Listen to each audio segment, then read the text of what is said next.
Welcome to the MeltDown. We're talking the business of sports with host Vince Thompson, the president, founder, and CEO of Melt, one of the leading sports marketing companies in the country. Welcome back to this week's MeltDown. I'm Vince Thompson, founder, chairman, and CEO of Melt.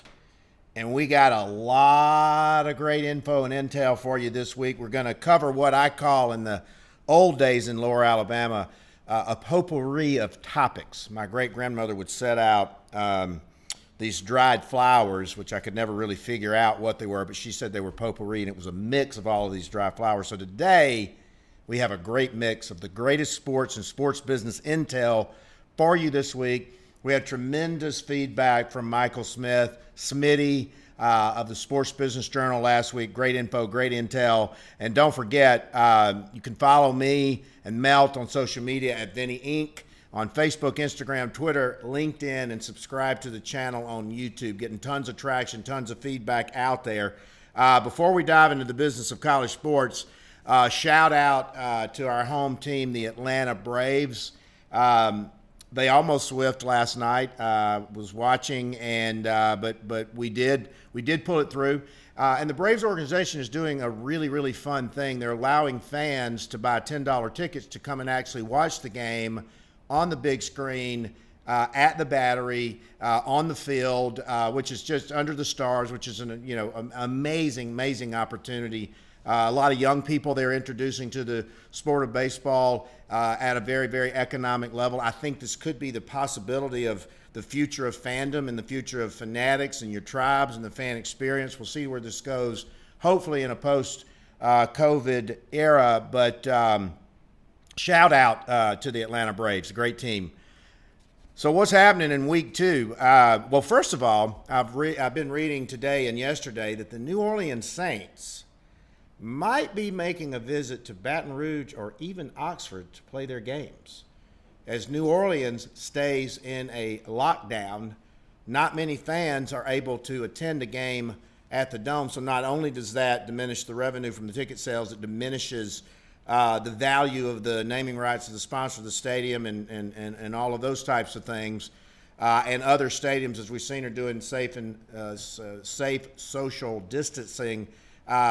What a sight that would be to see the New Orleans Saints at Death Valley, at Tiger Stadium, and even Lane Kiffin has extended welcome hand to the New Orleans Saints, my great team that I grew up with. Great week in football. Something to keep an eye on as it relates to continuing student empowerment. There continues to be blowback among the student athletes of the University of Texas, the football players, on their song, The Eyes of Texas. Keep your eyes on that, pun intended. But we had a heck of a week last week. The ratings continue to climb and be steady and are climbing, and I anticipate that continuing to curve and trend upward. And we'll talk about that as the Big Ten, of course, well chronicled how they laid a big egg earlier in the year, and we all egged them on until they finally decided to play. So the Big Ten's going to enter. Those eyeballs will enter. They'll enter into the CFP, the Pac-12. And so hopefully by December the 19th, we'll make it to Conference Championship Day, which will be an amazing day. And again, high five to SEC Commissioner Greg Sankey, who stood very steadfast, patient, and firm as we all made our way through nerve-wracking August and a nerve-wracking September. But now we're into October. It's going to be a beautiful autumn night for all of these great teams, and the Georgia Dogs and the Alabama Crimson Tide under the lights Saturday night. I think you'll see a tremendous ratings for that. They've continued to steadily rise, and so that's a great sign as well.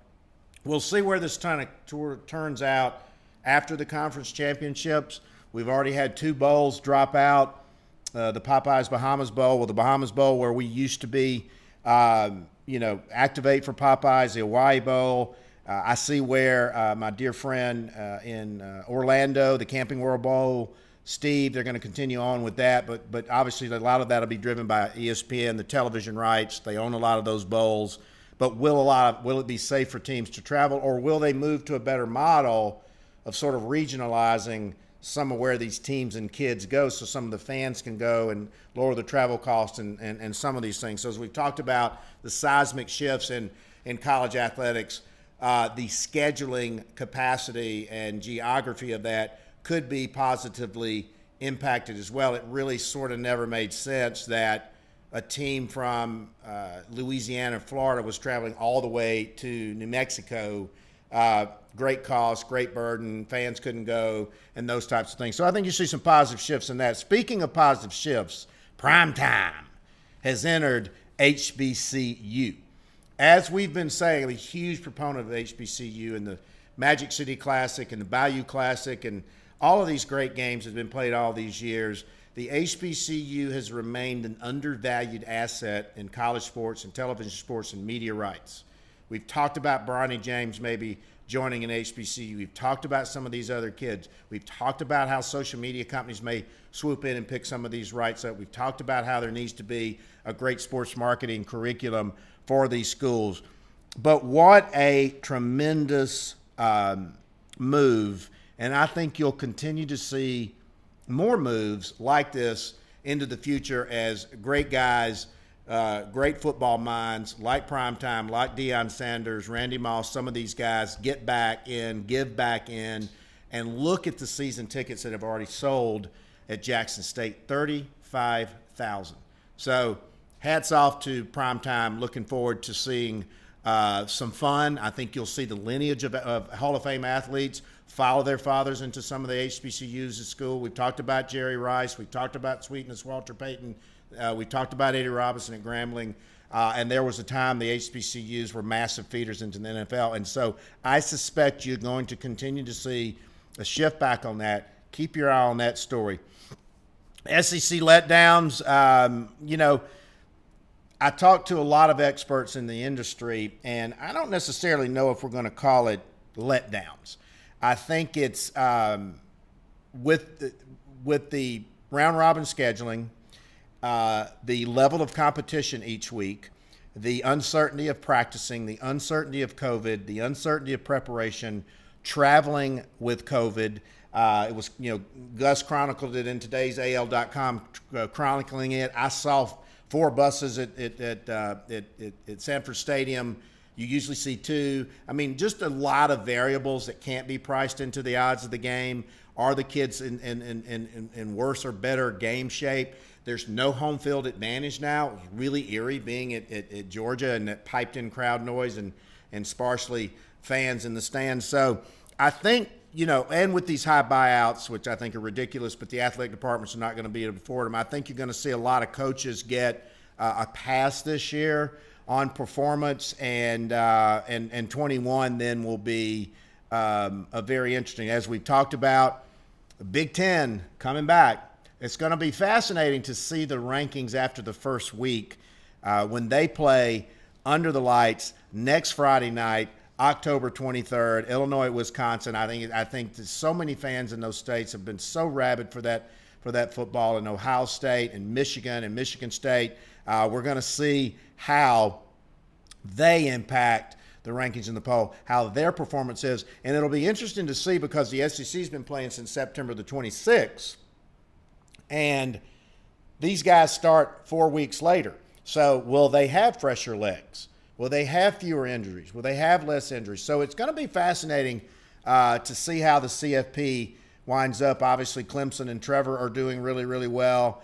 They diced up Miami pretty well. I'm still bullish on Alabama, but it was fascinating to watch, and it's so entertaining to watch, Lane and the master Saban go at it, and will Kirby Smart finally be the first guy from a Saban coaching staff tree to bring him down. So it's going to be fascinating. And speaking of fascinating, and we're a big proponent of this. We talk about this a lot. We continue to try to educate you and corporate America and everybody, all of our students at MeltU. Name, image, and likeness is coming like a freight train. whether anybody likes it or not, and I think it's long overdue. I've been a proponent of student athletes since I stepped foot on the campus of Auburn 40 years ago. And yes, they get great scholarships, they get great taken care of, but what they've sacrificed, and let's even not talk about the non-revenue, the practice, they make great employees, those types of things. But it's coming like a freight train. The Knight Commission, we'll talk about that in a moment. Obviously, there's new pending legislation before Congress that is very in favor of the student athlete. We're going to continue to sail into uncharted territories, gray areas, sponsor conflicts, what it does to the third-tier multimedia rights holders. Will companies abandon sponsoring the university to sponsor an athlete because the reach and the relevance and the platform will be much more so. It's going to be fascinating. You're seeing a lot of companies jump in to try to help, but also I still think it's going to be the salvation of the Olympic sports, the non-revenue sports. Some non-revs will maybe move to club sports. They'll even be more flexible. I think that you're going to see a lot more new corporations such as Procter & Gamble entering the college sports sponsorship space who've never been able to get in there before. And so I'm very bullish on it. I'm very bullish on what the Knight Commission says. It's say what we've been saying all along. The Power Five is going to break off.